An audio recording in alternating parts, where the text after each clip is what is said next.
கல்யாணம் பண்ணுற வயசில் பையன் இருக்கான், கல்யாணம் பண்ணுற வயசில் பொண்ணு இருக்குது. ஆனாலும் உனக்கு கள்ள டொக்கு கேட்குது. மாமே கில்லாடியா நீ? வணக்கம் நண்பர்களே. இந்த வீடியோவில் எதை பற்றி பார்க்க போகிறோம்னா, சங்கீதா விஜய் கிட்ட இருந்து விவாகரத்து வேணும் அப்படின்னு கோர்ட்டில் கேஸ் போட்டிருக்காங்க.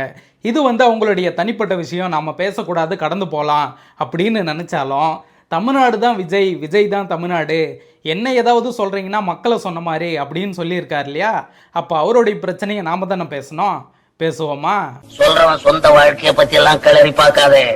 அவன் சொல்றதுல அறிவுக்கு பொருத்தமா இருந்தா நடங்க, இல்லைன்னா போங்கடா. இவங்க ரெண்டு பேரோட விவாகரத்து ஒரு பக்கத்தில் இருக்கிறவங்களுக்கு ரொம்ப ஷாக்கிங்காக இருக்கும். ஆனால் இன்னொரு பக்கம் என்ன மாதிரியான ஆட்களுக்கு இது இங்கே தான் முடியும்னு 99% தெரியும். அதில் 1 by 1 என்ன மாதிரியான சந்தேகங்கள் இருந்ததுன்றதை சொல்கிறேன், செக் பண்ணி பாருங்கள். 2008 விஜயும் த்ரிஷாவும் ஒன்றா சேர்ந்து குருவி என்ற ஒரு படத்தில் நடிச்சிருந்தாங்க. அதுக்கப்புறமா கிட்டத்தட்ட 14 வருஷம் ரெண்டு பேரும் ஒன்றா சேர்ந்து நடிக்கவே இல்லை. நல்ல ஜோடின்னு ஊருக்குள்ளே பேர் எடுத்தவங்க, ஆனால் நடிக்காமே இருக்காங்க. ஒன்று சேர்ந்து நடித்தா ஏதாவது மேட்ரு லீக் ஆகிடுமோன்னு ரொம்ப சேஃபாக எங்கள் அண்ணன் விஜய் கேம் விளையாடி இருக்காரு. லியோ படத்தில் ரெண்டு பேரும் சேர்ந்து நடிச்சிருக்காங்களே அப்படின்னு நீங்கள் கேட்குறது புரியுது. எஸ், ரெண்டு பேரும் சேர்ந்து நடிச்சிருந்தாங்க. ஆனால் 2023 தான் லியோ படம் வந்துச்சு. இந்த மேட்ரு 2021 சங்கீதா காதுக்கு போது விஜயை கூப்பிட்டு வான் பண்ணுறாங்க. விஜயும் இனிமேல் இது மாதிரிலாம் பண்ண மாட்டேன், ஒழுக்கமாக இருக்கேன்னு வாக்கு கொடுக்குறாரு. ஆனாலும் அவரோட அந்த கள்ளக்காதலை விட முடியாமல் 2023 லியோ படத்தில் த்ரிஷாவை நடிக்க வச்சு உதட்டோட உதட்டு முத்தம் கொடுத்து இனிமேல் நான் இப்படி தான் இருக்க போகிறேன் அப்படின்னு ரொம்ப சூசகமாக சங்கீதாவுக்கு சொல்லியிருக்காரு. லியோ படத்துக்கு முன்னாடி வாரிசுன்னு ஒரு படத்தில் விஜய் நடிச்சிருந்தார். எத்தனை பேர் இந்த விஷயத்தை கவனிச்சிருப்பீங்கன்னு தெரியாது. அந்த படம் ஃபுல்லாமே விஜய் ஃபேமிலியில் நடக்கிற விஷயங்களை ஒன்று சேர்த்து எடுத்த ஒரு கொப்பை படம். வாரிசு படத்தில் நிஜத்தில் எப்படி பெற்றவங்களை பிரிஞ்சிருக்காரோ அதே மாதிரி படத்துலையும் பிரிஞ்சிருப்பாரு. நிஜத்தில் இவருடைய பேர் விஜய், வாரிசு படத்துலையும் இவருடைய பேர் விஜய்னு வச்சிருப்பாங்க. வாரிசு படத்தில் விஜயோட அண்ணனா ஒருத்தன் நடிச்சிருப்பான். அவனுடைய பொண்டாட்டியா நடிகை சங்கீதாவை நடிக்க வச்சிருப்பாங்க. விஜயோட அண்ணன் படத்தில் ஒரு கீப்பு, ஒரு வப்பாட்டியை வச்சுட்டு இருப்பாரு. அது விஜயோட அண்ணன் பொண்டாட்டியா நடித்த நடிகை சங்கீதாவுக்கு அரசல் புரசலாக தெரிய வர ஒரு நாள் கன்ஃபார்ம் ஆகிடும். உடனே டிவோர்ஸ்க்கு அப்ளை பண்ணிடுவாங்க. உடனே விஜய் அண்ணன் பொண்டாட்டி சங்கீதா கிட்ட சொல்லுவார், பெரிய இடத்துல அப்படி இப்படின்னு தான் இருப்பாங்க, கொஞ்சம் குழந்தைங்களுக்காகவாவது அட்ஜஸ்ட் பண்ணிடுங்க அப்படின்னு அட்வைஸ் பண்ணுவார். அதுக்கு அண்ணன் பொண்டாட்டி சங்கீதா அட்ஜஸ்ட் பண்ணிக்கிறேன்ற மாதிரி சொல்லி, விஜய் நம்ம வீட்டுக்கு போகலாம் அப்படின்னு சொல்லும்.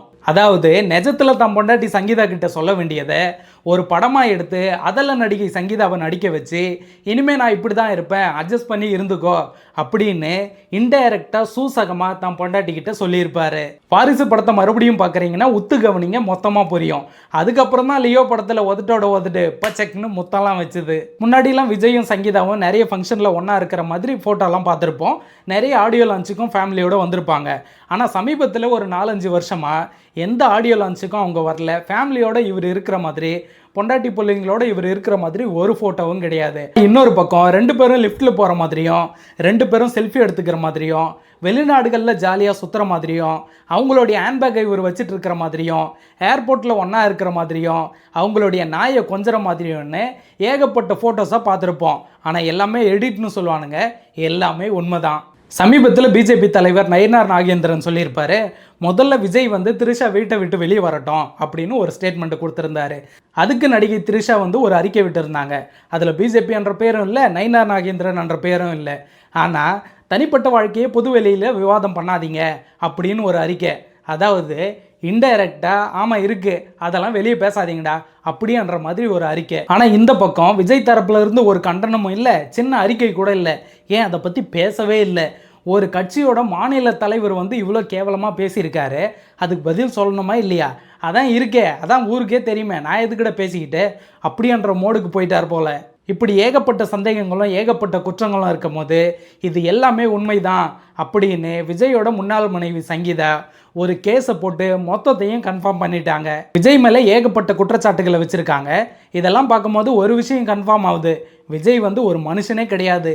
இதுக்கும் மேலேயும் ஒன்று சொல்லியிருக்காங்க, இனிமேல் எனக்கு ஏதாவது நெருக்கடி கொடுத்தா, என்னை ஏதாவது தொல்லை பண்ணால், எனக்கு ஏதாவது தொந்தரவு கொடுத்தா அந்த நடிகையோடு இருக்கிற மொத்த ஆதாரத்தையும் பொது வெளியில் வெளியே விட்டுருவேன் அப்படின்னு மிரட்டியிருக்காங்க. ஒரே அடி. இந்த விஷயம் நேற்று வெளியே வர ஆரம்பித்ததுலேருந்து 2 விஷயம் நடந்துகிட்ருக்கு.